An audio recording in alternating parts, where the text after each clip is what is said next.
اعوذ باللہ من الشیطان الرجیم، بسم اللہ الرحمن الرحیم۔ ایک مرتبہ امام حسین رضی اللہ تعالی عنہ کا گزر چند مسکینوں کے پاس سے ہوا۔ وہ لوگ کچھ کھا رہے تھے۔ انہوں نے حضرت امام حسین رضی اللہ تعالی عنہ کو دیکھ کر کہا، اے ابو عبداللہ، آپ بھی یہ غذا کھا لیجئے۔ امام حسین رضی اللہ تعالی عنہ اپنے سواری سے اتر کر ان کے ساتھ بیٹھ گئے اور فرمایا، اِنَّهُ لَا يُحِبُّ الْمُسْتَكْبِرِينَ، یعنی بے شک اللہ مغروروں کو پسند نہیں فرماتا۔ پھر ان کے ساتھ کھانا شروع کر دیا۔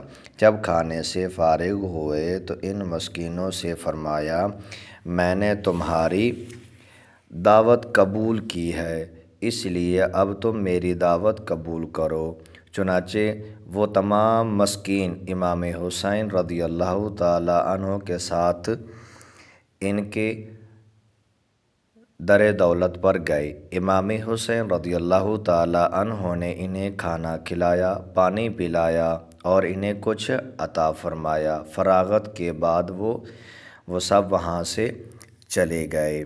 اللہ تبارک و تعالی امام حسین رضی اللہ تعالی عنہ کی حیاتی زندگی سمجھنے اور اس کے اوپر عمل کرنے کی توفیق عطا فرمائے، آمین۔